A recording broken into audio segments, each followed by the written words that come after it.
मित्रों नमस्कार, मैं हूं प्रदीप कुमार। आप देख रहे हैं पॉलिटिकल आइडिया। पॉलिटिकल आइडिया के आज के इस अंक में आप सभी दर्शकों का बहुत बहुत स्वागत है। मित्रों आज हम बात करेंगे एक ऐसे विषय पर जिसकी चर्चा चुनाव के दिनों में लगातार होती है। और चूंकि भारत में चुनाव सालों भर चलता रहता है, सालों भर हर समय चुनाव या चुनाव की चर्चा चलती रहती है। अभी अभी 5 राज्यों में विधानसभा चुनाव के लिए मतदान संपन्न हुआ, परिणाम भी नहीं आए हैं, लेकिन चर्चा होने लगी है अगले साल की शुरुआत में होने वाले 5 राज्यों के विधानसभा चुनाव की। 2027 की शुरुआत में ही, फरवरी मार्च में ही उत्तर प्रदेश, उत्तराखंड, पंजाब, गोवा, मणिपुर जैसे 5 राज्यों में चुनाव होना है।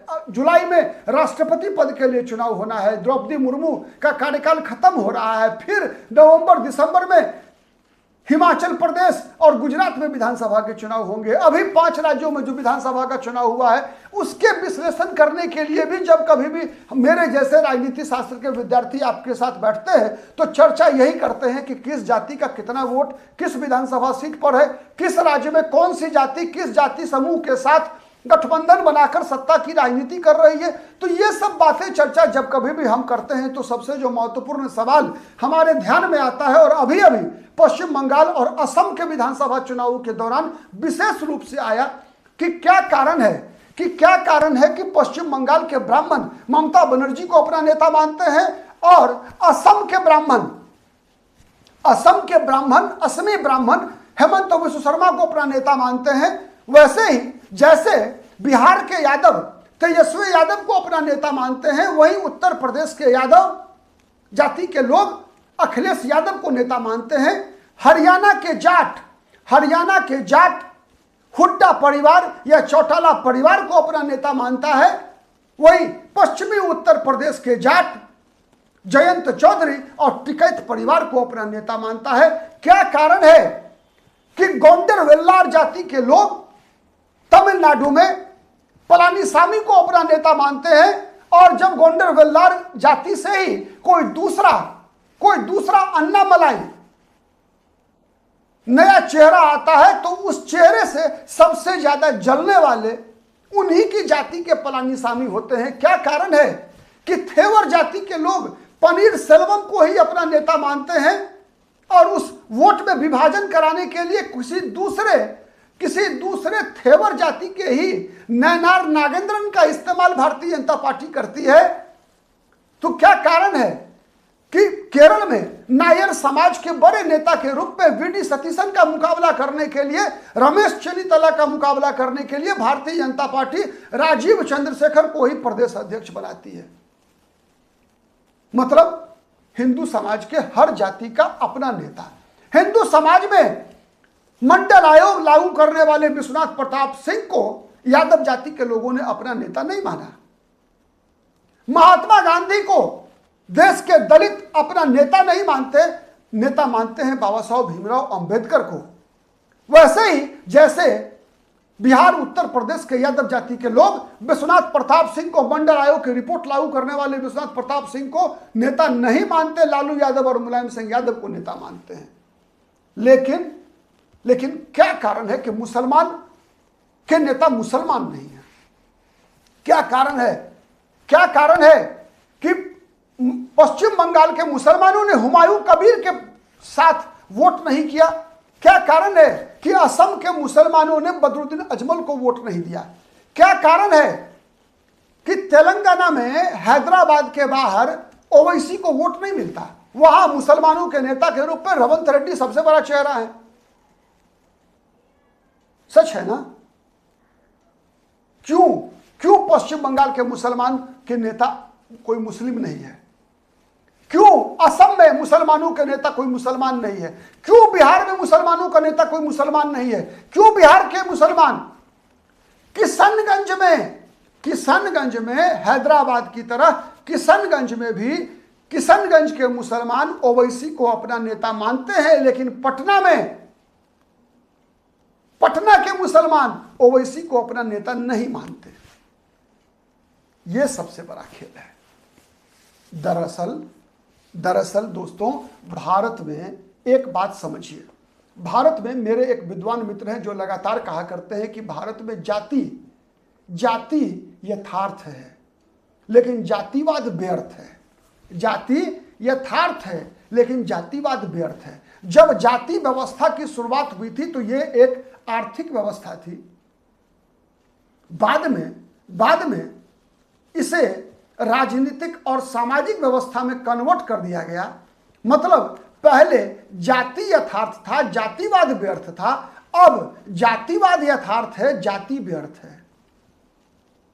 बात समझ में आया?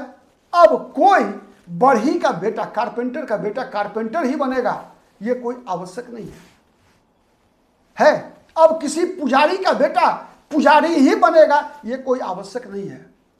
मतलब जाति अब आर्थिक व्यवस्था नहीं है। जाति अब केवल समाज पर प्रभुत्व, जो सत्ता में है उस सत्ता को बरकरार रखने का एक माध्यम केवल बना हुआ है। दोस्तों, मैंने एक वीडियो बनाया था पश्चिम बंगाल चुनाव से संबंधित, जिसमें दो प्रकार के कमेंट्स आए। एक कमेंट क्या था? एक कमेंट यह था कि कहा गया कुछ दर्शकों के द्वारा कि पश्चिम बंगाल में जो सवर्ण समाज के लोग हैं वो असली हिंदू नहीं है, बल्कि वहां ओबीसी और दलित समाज के लोग असली हिंदू हैं, क्योंकि वही मुस्लिम परस्त राजनीति से मुकाबला कर रहे हैं। ऐसा क्या वही दर्शक क्या उत्तर प्रदेश के बारे में कह सकते हैं? बिहार के बारे में कह सकते हैं? नहीं कह सकते। पश्चिम बंगाल के ब्राह्मण इसलिए ममता बनर्जी के साथ है क्योंकि पश्चिम बंगाल की मुख्यमंत्री ममता बनर्जी ब्राह्मण है। हिंदुओं में हर जाति की एक जैसी स्थिति है। जैसा मैंने बताया ना कि किसी यादव ने विश्वनाथ प्रताप सिंह को अपना नेता नहीं माना, मुलायम सिंह को माना, लेकिन मुसलमानों ने लालू यादव को नेता माना, मुसलमानों ने मुलायम सिंह यादव को नेता माना, मुसलमानों ने जवाहरलाल नेहरू को नेता माना, मुसलमानों ने महात्मा गांधी को नेता माना, मुसलमानों ने ममता बनर्जी को नेता माना है, मुसलमानों ने गौरव गोगोई को नेता माना है। लेकिन किशनगंज में ओवैसी को नेता माना है, हैदराबाद में ओवैसी को नेता माना है। सच है या गलत है? क्या कारण है? क्या कारण है? एकमात्र कारण है। एकमात्र कारण है कि ब्राह्मण चाहते हैं कि ममता बनर्जी के माध्यम से कोई ब्राह्मण जाति का व्यक्ति सत्ता पर कब्जा करके रखे। सच है। उत्तर प्रदेश के अखिलेश यादव को इसलिए यादव जाति के लोग अपना नेता मानते हैं क्योंकि उनको लगता है कि अखिलेश यादव यदि मुख्यमंत्री बनेंगे तो उनकी जाति का अहंकार, चाहे वो ब्राह्मण हो, चाहे वो यादव हो, चाहे वो जाट हो, चाहे किसी भी जाति का हो, यह जातिगत अहंकार, यही कहलाता है राजनीतिक व्यवस्था। यह कहलाती है सामाजिक व्यवस्था, सामाजिक सर्वोच्चता का सिद्धांत कि वी आर द बेस्ट। ये जो फीलिंग है, इसी कारण से यादवों के नेता अखिलेश यादव है, ब्राह्मणों के नेता ममता बनर्जी है, जाटों के नेता भूपेंद्र सिंह हुड्डा है। यही कारण है। लेकिन मुसलमानों के नेता ममता बनर्जी क्यों, मुसलमानों के नेता जवाहरलाल नेहरू क्यों बने थे? लेकिन याद है? सीधा सवाल है आपसे, कमेंट करके बताइएगा दोस्तों। याद है? आज आप किसी मुसलमान से पूछिए कि भारत में बताइए कि 5 महान नेताओं का नाम बताइए, सबसे पहला नाम आएगा महात्मा गांधी, दूसरा नाम आएगा जवाहरलाल नेहरू। क्या 15 अगस्त 1947 से पहले भी जवाब यही था? नहीं था। उससे पहले कौन था नेता? मोहम्मद अली जिन्ना। महात्मा गांधी को क्या कहा गया था? हिंदुओं का नेता। जवाहरलाल को क्या कहा गया था? हिंदुओं का नेता। सच है या नहीं है?